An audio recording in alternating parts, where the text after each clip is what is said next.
and welcome to Unews. I'm Carolina Sarassa. Happy Wednesday, Feliz Miércoles, and thank you for being here with us today. We began today with Secretary Ben Carson making a surprise visit to Baltimore, a city where he worked for decades.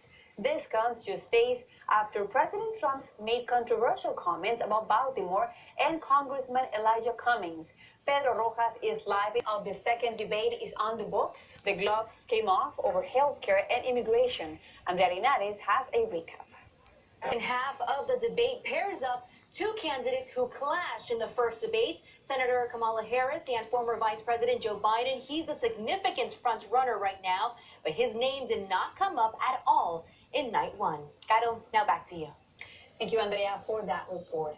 And now in Colorado, some teenagers will be able to have their voices heard at the polls in 2020. Colorado is in the fight to force President Trump to disclose his tax records. The governor of California has signed a law requiring presidential candidates to submit tax returns in order to appear on the ballot. But the battle is not over yet. As Juan Carlos Gonzalez explains, the fight may ultimately end up in courts. And just days before he's set to leave office, Puerto Rico's Governor Ricardo Rosselló announced his nominee for Secretary of State, Pedro Pierluisi. Rosselló, dramatic hearing on Capitol Hill, President Trump's nominee to become the second highest military officer, denying allegations of sexual assault. His accuser sat just a few feet away. Maite Interiano has more details. And coming up, the story behind this season.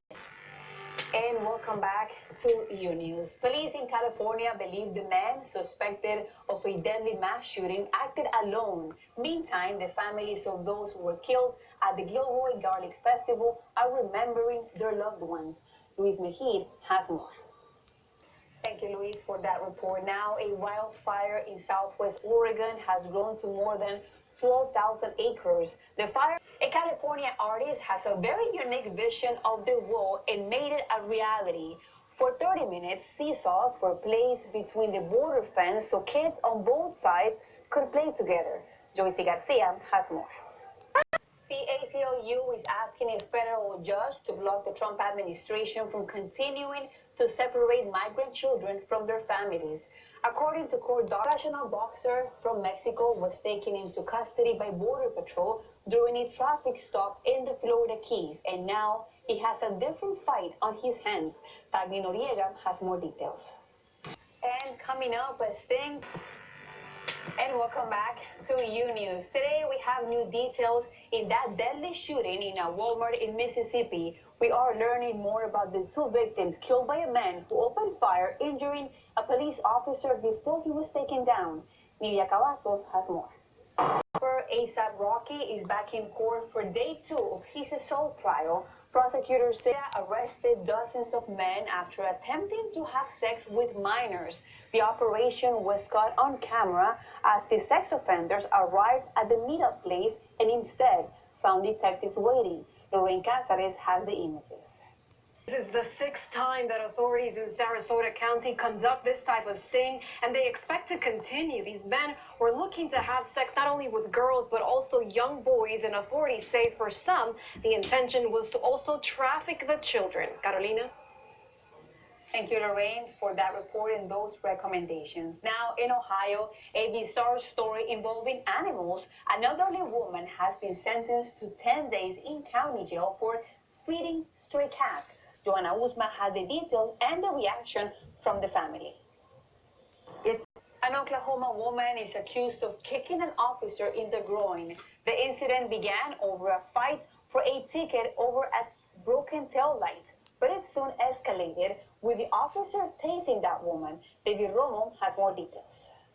And coming up, after a year-long investigation, police in Costa Rica officials have arrested more than 24 people tied to a human trafficking ring. The suspects accused of smuggling migrants from Africa, Asia, Venezuela, and Cuba to the U.S. Giselle Robles has more details. And your health news is analysis of emergency room data in the U.S. shows more than 3/4 of severe brain injuries in children are caused by objects used at home and other daily activities. Peggy Carranza has more details. Traumatic brain injuries caused by home furnishings were more common in children up to 4 years old, while injuries caused by sports were more frequent in children's ages 5 to 19. In New York City, Peggy Carranza, Unews.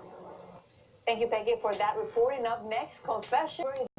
And welcome back to Unews. In the right place at the right time, two Milwaukee bus drivers are being called heroes today after spotting small children who were lost and reuniting them with their families.